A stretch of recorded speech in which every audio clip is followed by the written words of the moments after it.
actually at Oklahoma. Dennis, yes. It all has to do with Cushing, right? It all has to do with the fact that an awful lot of crude oil is moving downhill, as they say, from Canada into Cushing, Oklahoma, which is the delivery point for WTI. You've got a huge inflow of crude, and it's not flowing out of WT. It's not flowing out of Cushing, and you have crude bidding for storage, what storage it can find.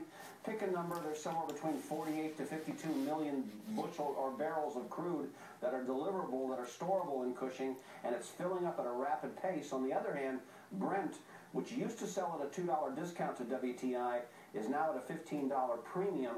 We're going to have to stop quoting WTI. It has lost all of its moorings as the marker crude. Brent is much better as a marker crude. That's what we should be looking at, and Brent is up over $100 a barrel. Hey Dennis, it's Joey, and it's not. Hey, you know, I think you'll agree with me. It's not just Brent now that's trading at this premium. It's Bonnie Light crude. It's Dubai crude. It's Urals crude as well. I think the question for everyone in the oil market right now is this basically a structural shift?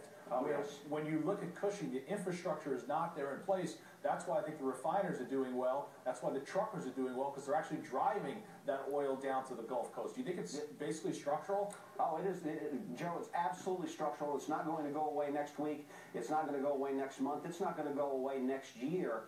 The truckers are going to do very well if we can have railroads that can take crude oil down there. Call it maybe $4 to $6 to move WTI out of Cushing via rail down to Houston, or it's going to cost almost $10 to truck it, and I can't imagine that there are that many trucks that can, it would be an armada of trucks heading down the interstates to take crude out of there. This is structural. This is not going to go away anytime soon.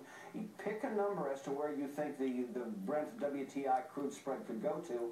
I think one of the hidden facts is somebody out there has lost several $100 million on being on the wrong side of this trade. We don't know yet who it is, but it's going to be somebody who's lost a lot of money. Dennis, it's Karen. How liquid is that Brent market when you see that futures trading versus what you see in WTI? Karen, it's not nearly as liquid as is WTI, but I guarantee you 3 months from now it's going to be demonstrably more liquid than is WTI. And if you need to do a 100 lot, if you need to do a 500 lot, you can get it done. The real question, though, is what does this mean? I mean, I get everything you've just said, Dennis, but should we really care if Brent is 2/3 of the world's oil, and that's really the barometer of demand and supply, you know, the other side of this, which right now looks to be in favor of prices going higher? Yes, it did. I think all it really means is, where is the marker crude? What is the one that we're going to talk about on the news? Which one should we be focusing on? I think we're getting a bad signal sent to the American public when they see crude oil prices flashing across the screen looking like they're down 50 cents when in fact they're up $3. Tim, that's what I think the most important thing is.